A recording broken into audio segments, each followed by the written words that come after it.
कोण होतीस तू, काय झालीस तू? मालिकेच्या 8 मेच्या आजच्या भागात कावेरी अजूनही शुद्धीवरती आलेली नसते. बाबा सतत तिला हाका मारत असतात. तेव्हा काऊ त्यांना धीर देते की काका जास्त काळजी करू नका, येईल ती लवकर शुद्धीवरती. मंदारला सुद्धा खूप लागलेलं असतं. बाबा कावेरी शुद्धीवर येण्यासाठी देवाकडे प्रार्थना करतात. काऊला ते सांगतात, जीवावर बेतलेलं ढोपरावर निभावलं आहे. बाबा रडतच मंदारला सुद्धा विचारतात, अरे भांडणं करायची काय गरज होती?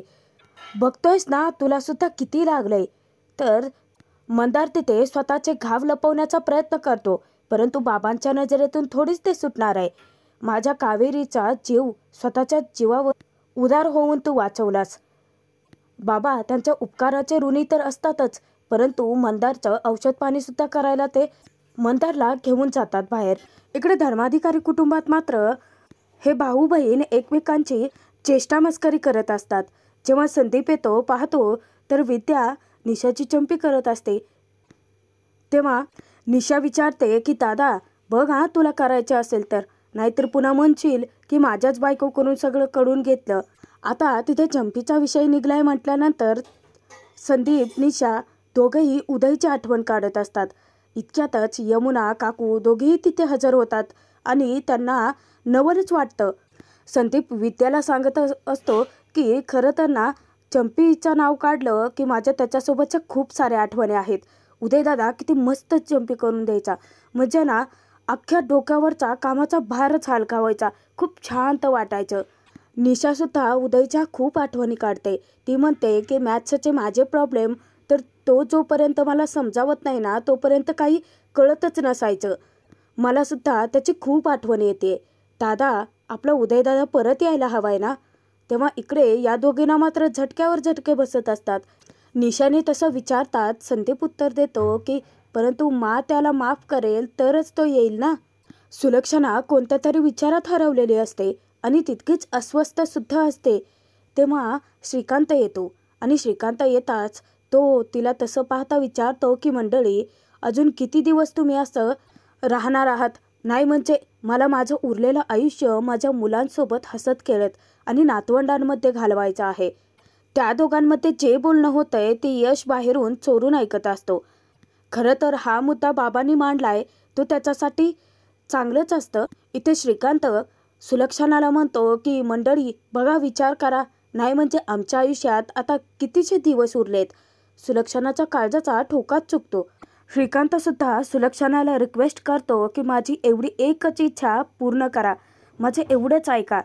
सुलक्षणा मात्र कोड्यात पडते, कारण एकीकडे तिची तत्व असतात तर दुसरीकडे आता तिच्या मुलांवरचं प्रेम असतं, ज्याच्यामध्ये ती अडकून पडते आणि नेमका निर्णय काय घ्यावा काही सुचेनासं होतं. बाहेर संदीप मात्र म्हणतो, कारण त्याचा फक्त आणि फक्त यशवरती विश्वास असतो. आता या सगळ्यांमध्ये जो कोणी मार्ग काढू शकतो तर तो यशच. तेव्हा विद्या सांगते की अहो त्यांनी काही प्रयत्न केले नाहीत का? त्यांनी प्रयत्न केलाच ना, परंतु बघितलं ना काय झालंय. तरीसुद्धा अजूनही संदीप निशा दोघांच्याही मनात आशा असते की यश नक्कीच काहीतरी चमत्कार करून दाखवणार आणि उदयला तो परत आणणारच. त्या दोघांवरचा यशवरती असलेला विश्वास पाहता यमुना काकू दोघींच्याही डोक्यात आता राग भरतो. विद्या त्या दोघांनाही म्हणते की आपले उदय भाऊजी, कावेरी वहिनी आणि आपला चिकू परत आला की किती मज्जा येईल ना. ते तिघेही मस्त हसत खेळत गप्पा मारत असतात. जुन्या आठवणी उदयसोबतच्या त्यांच्या जाग्या झालेल्या असतात. एकमेकांशी त्याच आठवणी शेअर करत असतानाच इकडे काकू आणि यमुना दोघे मात्र इतक्या भडकलेले असतात. त्यांना उदयने परत येऊच नये असं वाटत असतं. माने त्याला माफच करू नये, परंतु यश थोडीच प्रयत्न सोडणार आहे.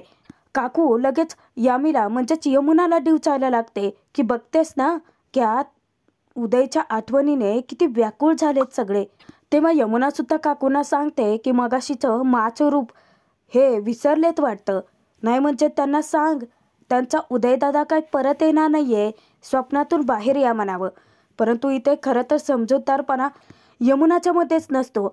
ती अजूनही त्याच भ्रमात असते की सुलक्षणा कधीच उदयला माफ नाही करणार, घरात घेणार सुद्धा नाही. तिकडे ते तिघेजण यशने काहीतरी चमत्कार घडवण्याची वाट पाहत असतात आणि यशने खरोखरचा चमत्कार घडवून दाखवलेला असतो. त्याने हलवलेली सूत्र मार्गीच लागतात. सुलक्षणा उठते आणि श्रीकांतला विचारते की आजपर्यंत असं कोणती गोष्ट तुमची ऐकली नाही हो की जी आत्ता ऐकणार नाही. आजपर्यंत जसं ऐकत आले तसंच आत्ताही.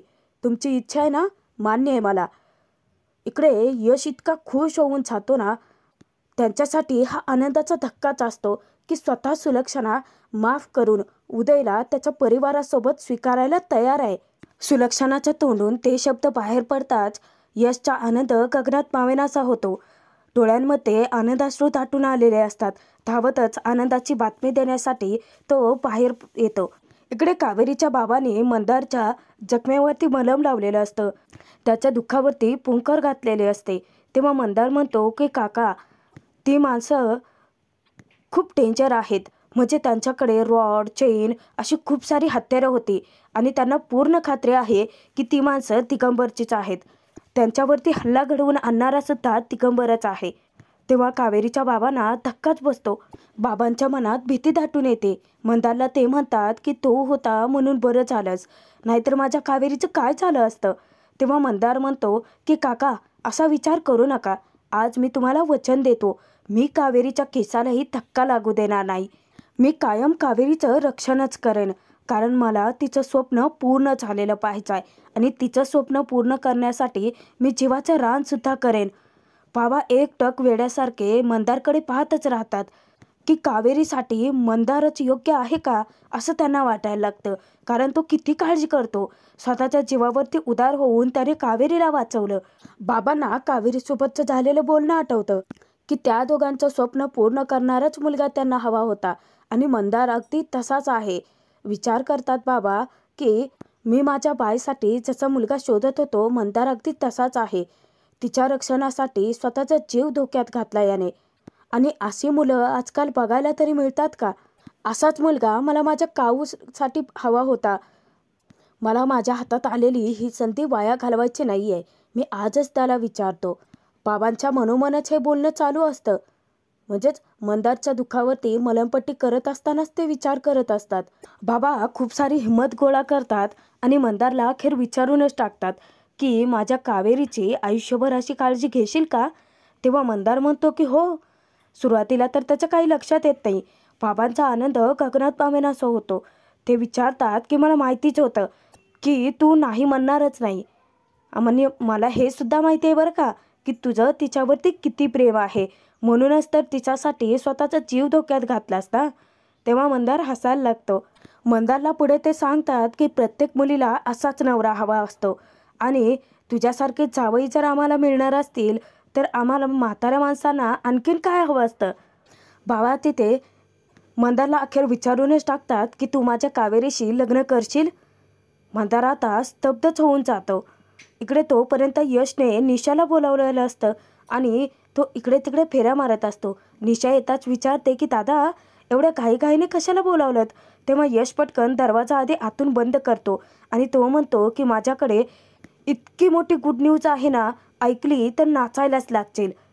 आणि मंदार तिला आनंदाची बातमी सांगतो की माने उदयदादाला घरी यायची परमिशन दिली आहे. निशाचा आनंदही गगनात पावेनासा होतो. इतकी खुश होते की खरोखर जसं यश म्हणाला होता तसं ती आनंदाने नाचायलाच लागते. दोघेही एकमेकांना टाळी देतात, हसत असतात, इतके खुश असतात की त्यांच्यासाठी जणू काही सोन्याचा दिवस उगवला असावा. कारण गेले कित्येक दिवस ज्या क्षणांची ते आतुरतेने वाट पाहत होते तो आलेला असतो ना. निशा इतकी खुश असते ना, ती म्हणते की दादा, मला तर आता असं वाटतंय की घरातल्या सगळ्यांकडे जावं, झोपेतून त्यांना गदा हलवून उठवावं आणि मोठ्याने ओरडून सांगावं की आपला उदयदादा घरी परत येतोय. तेव्हा यश तिला थांबवतो की अरे हो हळू जरा.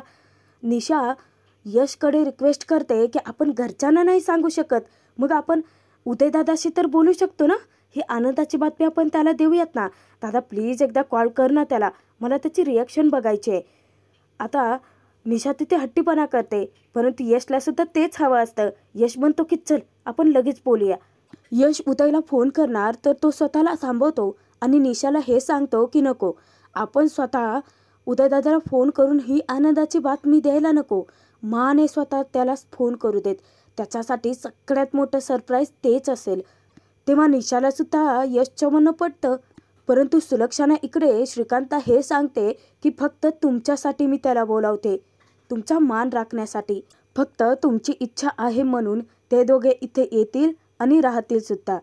इकडे यश निशा दोघे इतके मोठ्याने आरडाओरडा करत असतात. त्यातून निशा तर आनंदाने गिरक्याच घेत असते. यशही तिच्यासोबत सामील होतो, तोही आनंदाने नाचत असतो. परंतु इकडे सुलक्षणाने मात्र खूप मोठा निर्णय ऐकवलेला असतो. ती श्रीकांतला स्पष्ट सांगते की माझा त्याच्याशी काहीही संबंध नसेल, हे सुद्धा तुम्हाला मान्य करावं लागेल. तेव्हा श्रीकांतला काही हरकत नसते, कारण सुलक्षणाला तो पूर्णपणे ओळखत असतो. तिने कितीही उदयला नाकारण्याचा प्रयत्न केला तरी सुद्धा ती एक आई आहे आणि तिच्या आईच्या मनाला कधी ना कधीतरी पाझर फुटेलच ना. श्रीकांत सुलक्षणाची अट मान्य करतो. इकडे मंदारने मात्र अजूनही उत्तर दिलेलं नसतं. बाबांनी त्याला लग्नाबद्दल विचारलेलं असतं. खरं तर त्याला कावेरीची काळजी वाटत असते की ती होकार देईल की नाही. तेव्हा बाबा म्हणतात की ए बाळा, अरे तुझ्यावरती काही जबरदस्ती नाही आहे, नाही म्हणजे माझी अशी इच्छा आहे की तू तिच्याशी लग्न करावंस. जेव्हा तो कावेरीचा विषय काढतो तेव्हा बाबा समजावतात की अरे नाही, मी समजावते ना तिला, आणि ती काय माझ्या शब्दाबाहेर नाही आहे. मागच्या वेळेस मी तिला म्हणालो होतो की तुझ्या स्वप्नांच्या पंखांना बळ देणाराच मुलगा शोधेन मी, आणि तो ज्या दिवशी मिळेल ना त्या दिवशी मी तुझं आणि त्याचं लग्न ठरवणारच. आणि माझा चिडू असा तो, माझ्या शब्दाबाहेर नाही जायचा. बाबा जेव्हा मंदारला विचारतात की तुझा होकार आहे की नाही, तेव्हा मंदार होकार देऊन टाकतो. बाबांचा आनंद ओसंडून वाहतो. आनंदाच्या भरामध्ये कोकणी गाणं गातच ते इकडे तिकडे नाचायला लागतात, बागडायला लागतात.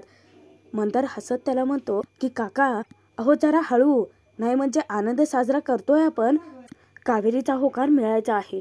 तेव्हा बाबा परत तेच सांगतात की तू काळजी करू नकोस, ती एकदा का शुद्धीवर आली का तिला आनंदाची बातमीच देतोय मी, आणि ते कावेरीकडे निघून जातात. आता मंदारचं स्वप्न सुद्धा सत्यात उतरणार असतं, म्हणजे त्याला असं वाटत असतं की त्याचं प्रेम त्याला मिळणार. तोपर्यंत कावेरी सुद्धा शुद्धीवरती आलेली असते. कावू तिला पाणी पाजते आणि विचारपूस करते. कावेरी तिला सांगते की डोकं जरा जड आल्यासारखं वाटते. इतक्यात बाबा आनंदाने धावत आलेले असतात आणि समोर कावेरी शुद्धीवर आल्याचं पाहता त्यांचा आनंद द्विगुणित होतो. ते देवाचे हात जोडून आभार मानतात.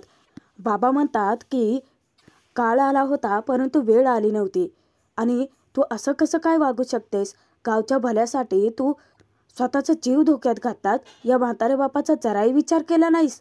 आणि आपसुकत त्यांच्या डोळ्यातून अश्रू यायला लागतात. तेव्हा कावेरी बाबांचा हात हाती घेत त्यांना धीर देते की हापूस, अरे तुझं स्वप्न पूर्ण करायचं आहे तर मग हे तर करावं तर लागणार ना, लढण्याशिवाय थोडंच यश मिळणार आहे. तेव्हा कावू तिला ओरडते की परंतु हे सगळं करत असताना स्वतःची काळजी तर घ्यावीच लागेल ना. कावेरी हसत त्या दोघांना सांगते की काळजी करू नका माझी, रामेश्वरमच्या आशीर्वादाने आणि बाबांच्या साथीने मला कधीच काहीच नाही होणार. बाबा अजूनही खूप मोठ्या गैरसमजातच असतात, कारण मंदार त्यांची चांगुलपणाच्या नावाखाली फसवणूकच करत असतो. बाबा कावेरीला आनंदाची बातमी देतात की तुझी काळजी करणारा, तुझं रक्षण करणारा, तुझ्यासाठी एक मी मुलगा शोधला आहे. इकडे तोपर्यंत मंदारने डायरेक्ट दिगंबरवरती हल्लाच केलेला असतो. त्याचा गळा आवळून धरत तो कावेरीवरती हल्ला का केला त्यासाठी छाप विचारत असतो. आणि इथे खूप मोठं सत्य उलगडलंय की मंदार दिगंबरचा मुलगा आहे. मंदार दिगंबरला ढकलत म्हणतो की बाप आहेस ना तू माझा, परंतु तू बाप नाही, नीच माणूस आहेस. आणि दिगंबर आता त्याला धक्का देतो तेव्हा तो पाण्यात पडतो. आता लग्नाचा मुलाचा विषय काढलाय म्हटल्यानंतर कावेरी तिच्या बाबांवरती नाराज होते, त्यांच्याशी बोलायलाही तयार नसते. तेव्हा कावेरीचे बाबा काऊला सांगतात की बघ आता तूच समजाव तुझ्या मैत्रिणीला काहीतरीच. तेव्हा काऊ पुढाकार घेत कावेरीची समजूत घालते की कावेरी, अगं हे सुद्धा तुझ्या बाबांचे एक स्वप्नच आहे ना, मग तेही पूर्ण करायला काय हरकत आहे. आता बाबा कावेरी असे ऐकत नाही म्हटल्यानंतर मुद्दाम तिला इमोशनल ब्लॅकमेल करायला लागतात. ते म्हणतात की आता माझं वय झालं आहे ना, माझा हातपाय कधीही गळून पडताल, फक्त मरणाच्या आधी एवढीच इच्छा आहे की माझ्या हातात मला नातवंड खेळवायचे आहे, माझी फक्त एवढी इच्छा पूर्ण कर. आणि हात सोडत तिच्यासमोर ते रडायलाच लागतात. तेव्हा कावेरीच्या काळजाचा ठोका चुकतो आणि ती तिच्या बाबांचे अश्रू पुसत म्हणते की हापूस, परत अजिबात असं काही बोलायचं नाही आहे. तू तू मला आणि मी तुला सोडून कुठेही जाणार नाही आहोत. कावेरीने असं म्हणता क्षणी तीही रडायला लागते. तेव्हा बाबा तिचेही अश्रू पुसतात. बाबा त्या दोघींच्या समोर आता धक्कादायक खुलासा करतात की मी तुझ्यासाठी शोधलेला मुलगा इथलाच आहे आणि तो आहे मंदार. कावेरीला इतका मोठा धक्का बसतो ना. बाबा सांगतात की अगं तुमच्या दोघांची स्वप्न तर एकसारखीच आहे ना आणि तो तुझं स्वप्न नक्की पूर्ण करेल, माझी खात्री आहे. आणि तो तुझ्यावरती खूप प्रेम करतो. कावेरी विचारते की मंदार.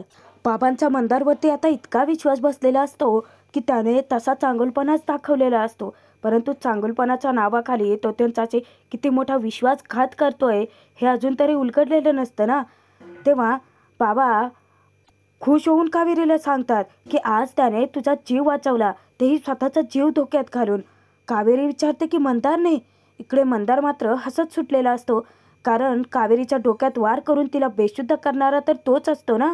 मंदारने बरोबर आता सापळ्यात त्या मायलेकरांना अडकवलेलं असतं आणि मंदारसाठी कावेरीच्या लग्नाचं स्थळ स्वतःहूनच आलेलं असतं. तो त्याच्या बाबांना दिगंबरला आनंदाची बातमी देत म्हणतो की तुमच्यापेक्षा जास्त नीच मी असाय, कारण मी तुमचा मुलगा आहे ना. आणि दोघेही राक्षसासारखं हसायला लागतात, अगदी मोठ्या मोठ्याने आणि वेड्यासारखं. यांचं षडयंत्र तर वेगळंच काहीसं असतं. तो त्याच्या बापाला आनंदाची बातमी देतो की तो मुकुंद त्याच्या पोरीचं लग्न माझ्याशी करायला तयार झालाय. तेव्हा दिगंबर खुश होत विचारतो की काय सांगतोस काय लेका, अरे माझा तर विश्वासच बसत नाही आहे. मंदार म्हणतो की हो, हेच खरं आहे. आता एकदा का आमचं लग्न झालं की ती जमीन पण आपली आणि ती पोरगी पण आपली. बाबांनी मात्र मंदारचा नावाचा पाडाच चालू केलेला असतो. नुसता त्याचा कौतुक सोहळा कावेरीच्या समोरच साजरा होत असतो. आता कावेरी काय बोलणार, तर काऊला सुद्धा तेच वाटतं की बाबांच्या बोलण्यात काहीतरी तथ्य आहे. काऊ सुद्धा बाबांचीच बोल बोलते. अगं कावेरी, असंही लग्न करून तुला सासरी जावंच लागणार आहे ना. मग मंदारशी लग्न केलं तर तू इथेच राहशील आणि त्याच्याशी लग्न झालं तर तुझं स्वप्नही पूर्ण होईल ना. तेव्हा कावेरी विचारात पडते. तर आजचा भाग इथेच संपतोय. पुढील भागात आपण बघूयात. बाबाने मंदार कावेरीच्या लग्नासाठी आता तारीखसुद्धा काढलेली असते. आनंदाची बातमी घेऊन तेव्हा ते धावत घरी येतात. होतं असं की आईचा फोटो पडतो आणि कावेरीला संकेत मिळतो काहीतरी चुकीचं घडण्याचा. तर उदयने आता कावेरीचं लग्न यशचे करायचे ठरवलेलं असतं. तर उदय व्हिडिओ कॉलवरती बोलत असताना यश खूप उत्सुक असतो कावेरीला पाहण्यासाठी, परंतु कावेरीचा चेहरा स्पष्ट काही दिसतच नाही, कारण कावेरी चक्कूचं सगळं करण्यामध्येच व्यस्त असते ना. यश आता उदयदादा घरी परतणार इतका खुश असतो की तो त्याच्या माला विचारतो, आई त्यांच्या रूमसाठी हा रंग सिलेक्ट केलाय, कसा वाटतोय. तेव्हा सुलक्षणा सांगते की परवानगी दिली या घरात येण्याची, परंतु मी अजून माफ